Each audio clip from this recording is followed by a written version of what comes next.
मनुष्य का जीवन उसके विचारों का प्रतिबिंब है। सफलता असफलता, उन्नति अवनति, तुच्छता महानता, सुख दुख, शांति अशांति आदि सभी पहलू मनुष्य के विचारों पर निर्भर करते हैं। किसी भी व्यक्ति के विचार जानकर उसके जीवन का नक्शा सहज ही मालूम किया जा सकता है।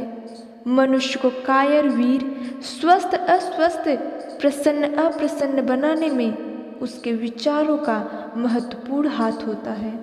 जीवन बनता बिगड़ता है। अच्छे विचार उसे उन्नत बनाएंगे तो हीन विचार मनुष्य को गिराएंगे। स्वामी रामतीर्थ ने कहा है, मनुष्य के जैसे विचार होते हैं वैसा ही उसका जीवन बनता है। स्वामी विवेकानंद ने कहा था, स्वर्ग और नर्क कहीं अन्यत्र नहीं, इनका निवास हमारे विचारों में ही है। भगवान बुद्ध ने अपने शिष्यों को उपदेश देते हुए कहा था, भिक्षुओं, वर्तमान में हम जो कुछ हैं अपने विचारों के कारण और भविष्य में कुछ भी बनेंगे वह भी अपने विचारों के ही कारण। शेक्सपियर ने लिखा है, कोई वस्तु अच्छी या बुरी नहीं है, अच्छाई बुराई का आधार हमारे विचार ही हैं। ईसा मसीह ने कहा था, मनुष्य के जैसे विचार होते हैं वैसा ही वह बन जाता है। प्रसिद्ध अमेरिकी लेखक डेल कार्नेगी ने अपने अनुभवों पर आधारित तथ्य प्रकट करते हुए लिखा है, जीवन में मैंने सबसे महत्वपूर्ण कोई बात सीखी है तो वह है विचारों की अपूर्व शक्ति और महत्ता।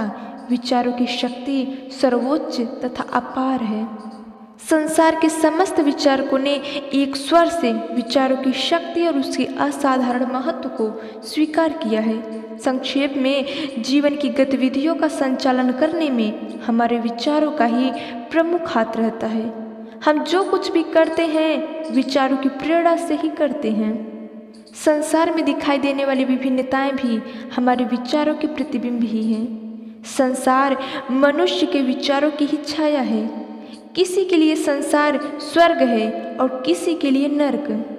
किसी के लिए संसार अशांति, क्लेश, पीड़ा आदि का आगार है तो किसी के लिए सुख सुविधा संपन्न उपवन है। एक सी परिस्थितियों में एक सी सुख सुविधा समृद्धि से युक्त दो व्यक्तियों में भी अपने विचारों की भिन्नता के कारण असाधारण अंतर पड़ जाता है। एक जीवन में प्रति क्षण सुख सुविधा, प्रसन्नता, खुशी, शांति, संतोष का अनुभव करता है तो दूसरा पीड़ा, शोक, क्लेश में जीवन बिताता है। इतना ही नहीं, कई व्यक्ति कठिनाई का अभावग्रस्त जीवन बिताते हुए भी प्रसन्न रहते हैं तो कई समृद्ध होकर भी जीवन को नरक के समान समझते हैं। एक व्यक्ति अपनी परिस्थिति में संतुष्ट रहकर जीवन के लिए भगवान को धन्यवाद देता है तो दूसरा अनेक सुख सुविधाएं पाकर भी असंतुष्ट रहता है, दूसरों को कोसता है महज अपने विचारों के कारण। विचारों में अपार शक्ति है। शक्ति सदैव कर्म करने की प्रेरणा देती है।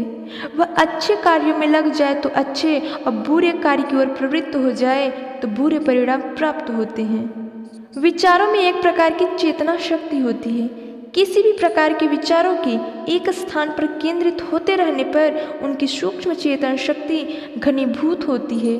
प्रत्येक विचार आत्मा और बुद्धि के संसर्ग से पैदा होता है। बुद्धि उसका आकार प्रकार निर्धारित करती है तो आत्मा उसमें चेतना फूंकती है। इस तरह विचार अपने आप में एक सजीव किंतु सूक्ष्म तत्व है।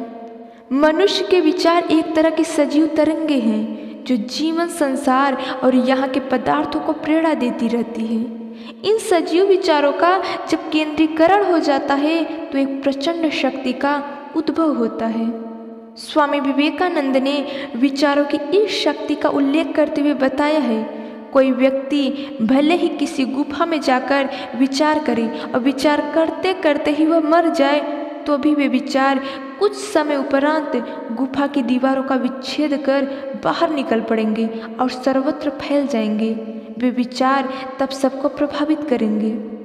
मनुष्य जैसे विचार करता है उनकी सूक्ष्म तरंगे विश्व आकाश में फैल जाती हैं। सम स्वभाव के पदार्थ एक दूसरे की ओर आकर्षित होते हैं। इस नियम के अनुसार उन विचारों के अनुकूल दूसरे विचार आकर्षित होते हैं और व्यक्ति को वैसी ही प्रेरणा देते हैं।